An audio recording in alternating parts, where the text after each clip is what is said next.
إن الحمد لله نحمده ونستعينه ونستغفره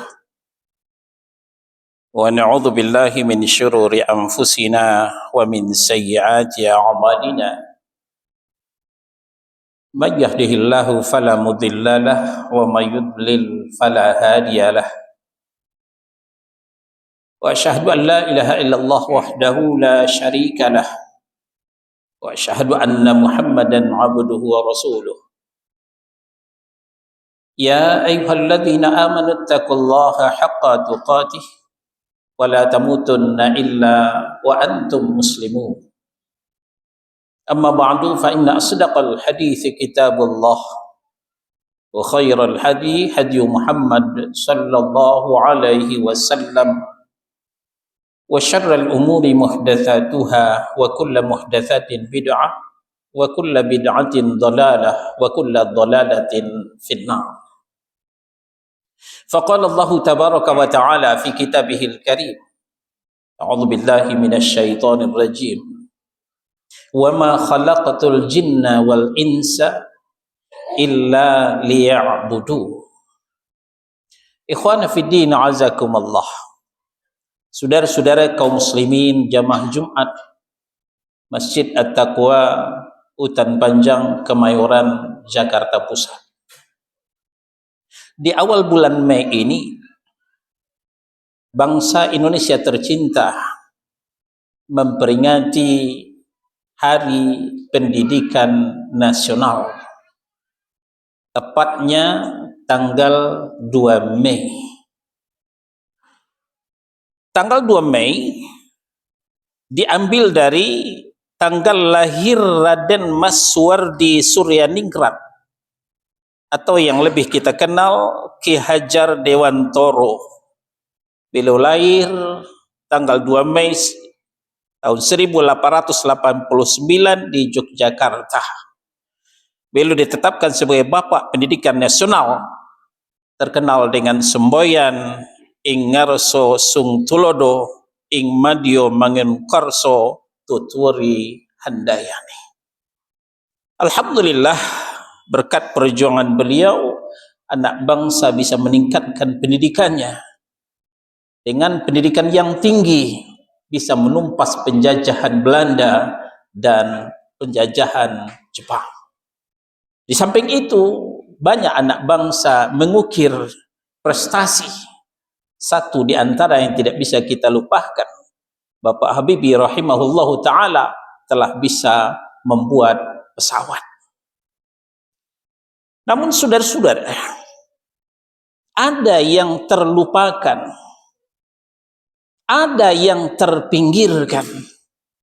Di antara semua pendidikan itu, pendidikan akidah masih dipandang sebelah mata oleh anak bangsa. Di mana kita lihat pendidikan umum mendapatkan beasiswa, tapi pendidikan akidah tidak mendapatkan beasiswa.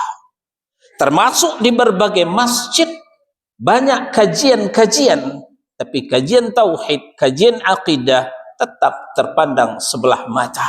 Antusias jamaah pun tidak tinggi kalau kajian akidah. Mereka lebih konsen dengan kajian yang ada hiburan, kajian yang ada lawak, kajian yang ada leluconnya. Nah, maka pada kesempatan ini, saudara-saudara kaum muslimin, kita akan mengetengahkan urgensi pendidikan akidah.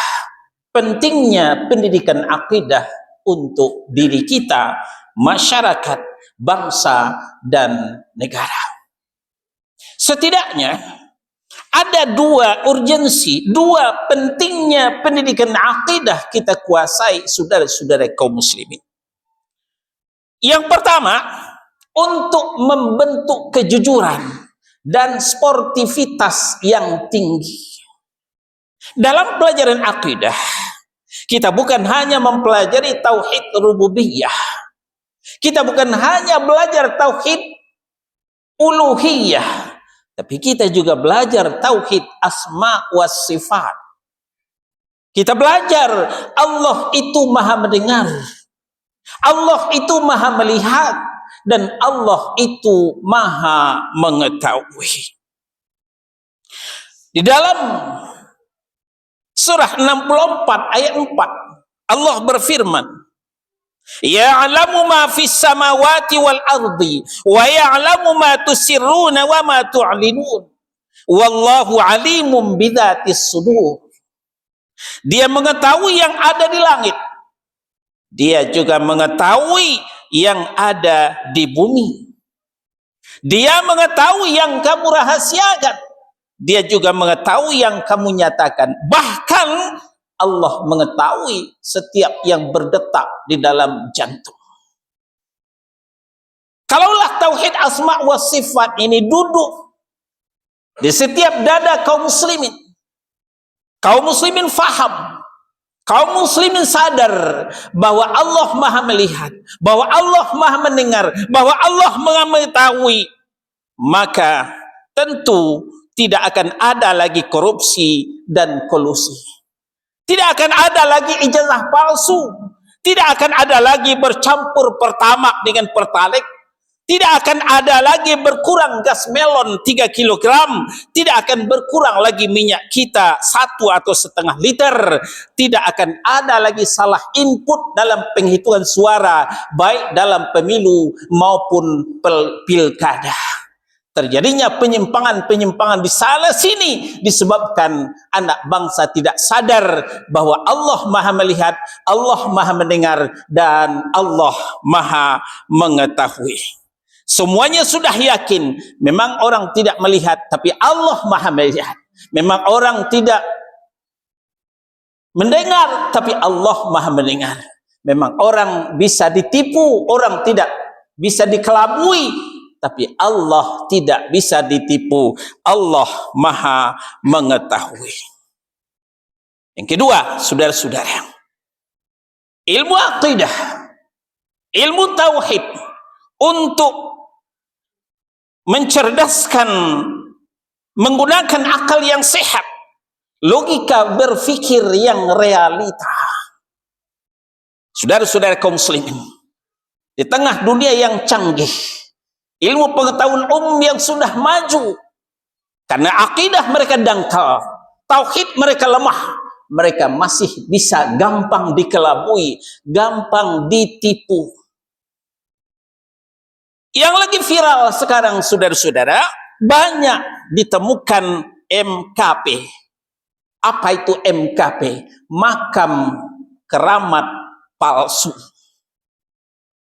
Kalau orang belajar tauhid, belajar akidah, mereka bertawasul hanya dengan nama dan sifat Allah.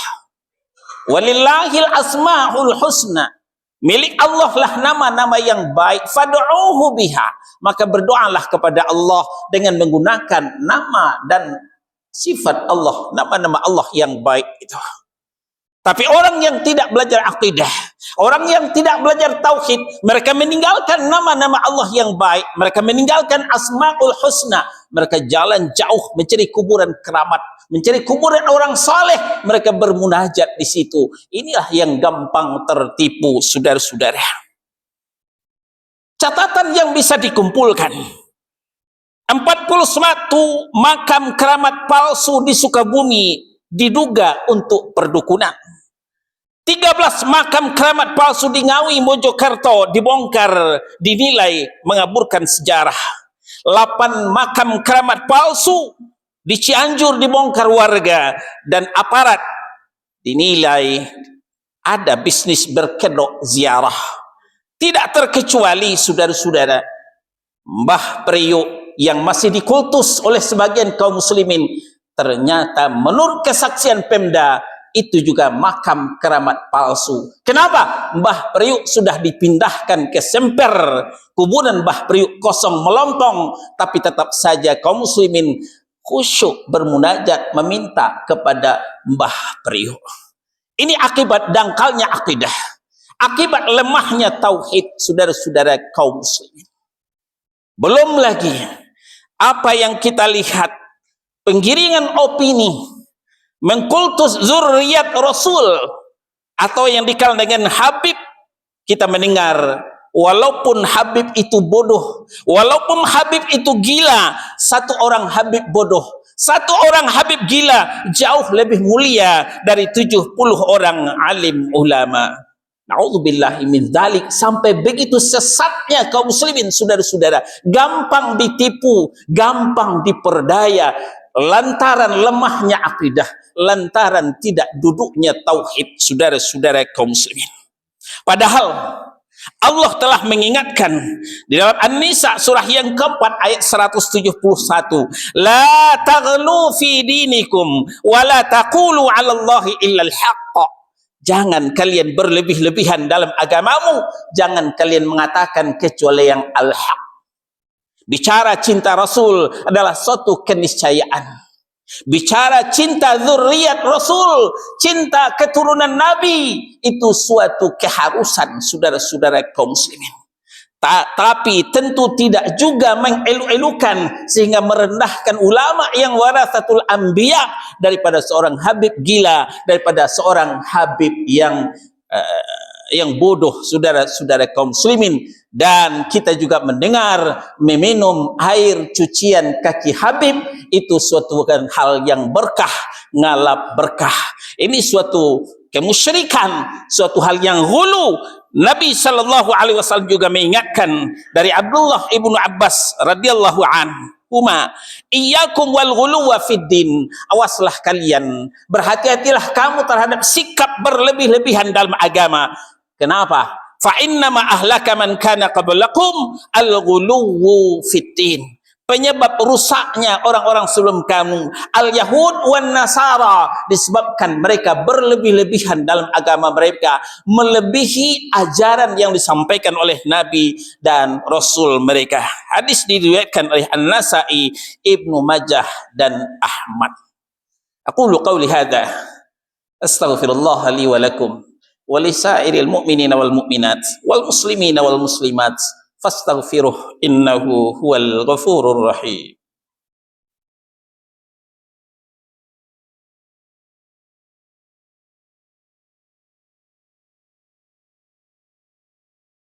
Alhamdulillah hamdan katsiran thayyiban mubarakan fih kama yuhibbu rabbuna wa yarda.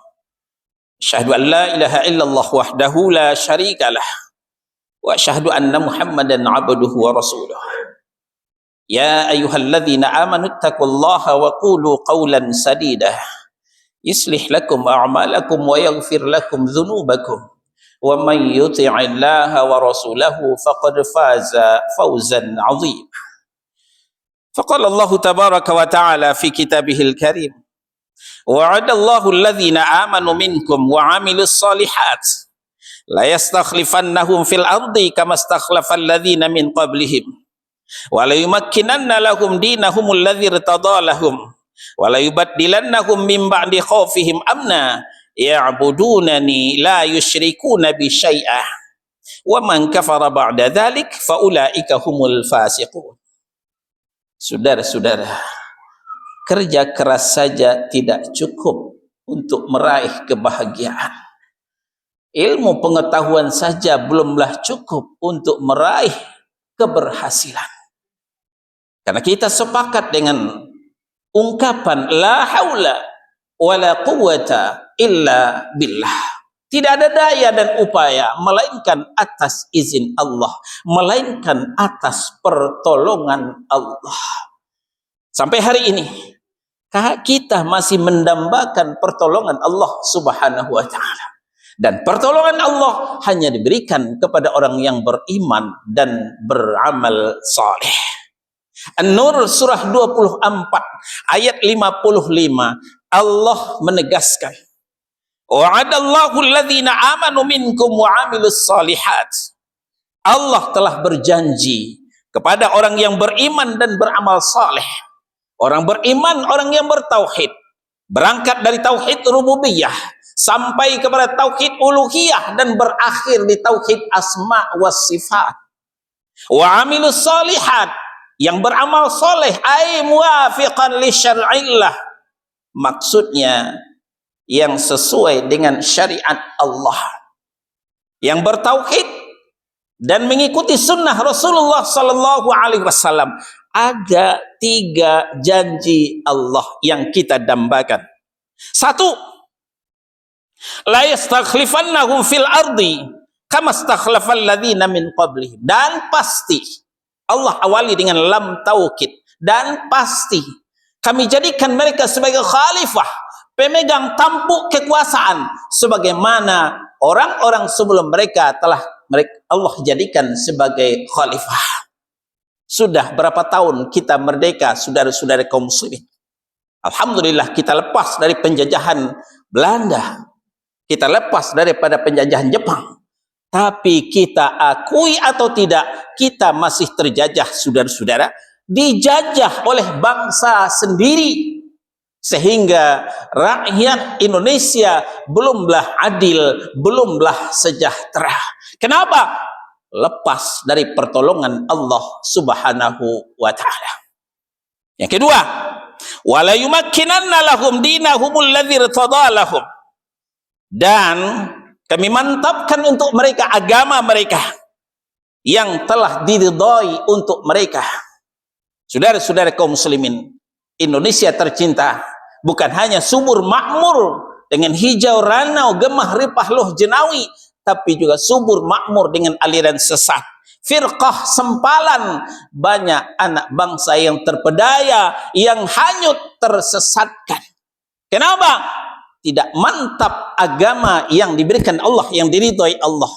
Mantapnya agama, keyakinan dalam dada ketika kita sudah mentauhidkan Allah, ketika kita sudah mengikuti Rasulullah sallallahu alaihi wasallam. Dan yang ketiga, wala yubaddilannahum min ba'di khaufihim amnah. Dan kami ganti setelah mereka dilanda ketakutan, kekhawatiran, kami ganti dengan rasa aman. Selama ini menggelayut di benak kita, saudara-saudara, jangan-jangan, banyak was-was. Apalagi kondisi politik yang tidak menentu, itu membuat suasana tidak nyaman dalam kepala kita. Banyak was-was, apa yang terjadi di negeri kita. Tapi kalau kita beriman, kita beramal soleh, semuanya dikembalikan kepada Allah Subhanahu wa ta'ala. La haula wa la quwata illa billah. Kita berdoa kepada Allah, semoga Allah menjaga tanah air tercinta. Apa yang diminta oleh Allah? Ya'budunani la yusyrikuna bi syai'ah. Hendaklah mereka beribadah kepadaku saja, dan janganlah mereka musyrik, mempersekutukan Allah dengan satu pun juga. Sebab wa man kafara ba'da dalik fa ulaika humul fasiqun. Barang siapa yang masih kufur setelah keterangan ini, maka itulah mereka orang-orang yang fasik, kata Allah Subhanahu wa ta'ala. Fa'tabiru ya ulil absar la'allakum turhamun. Allahumma salli ala Muhammad wa ala ali Muhammad kama sallaita ala ali Ibrahim innaka Hamidum Majid. Allahumma barik ala Muhammad wa ala ali Muhammad kama barakta ala ali Ibrahim innaka Hamidum Majid. Allahumma ighfir lil mu'minina wal mu'minat wal muslimina wal muslimat al ahya'i minhum wal amwat innaka sami'un qaribun mujibud da'wat. Amin amin amin ya qadiyal hajat. Rabbana zalamna anfusana wa illam taghfir lana wa tarhamna lanakunanna minal khasirin. La ilaha illa anta subhanaka inni kuntu minaz zalimin. Rabbana taqabbal minna innaka antas sami'un alim wa tub alaina innaka antat tawwabur rahim. Rabbana la tuzigh qulubana ba'da idh hadaitana wa hab lana min ladunka rahmah innaka antal wahhab. Rabbana atina fid dunya hasanah wa fil akhirati hasanah wa qina adzabannar. Wa akhiru da'wana anil hamdulillahi rabbil alamin.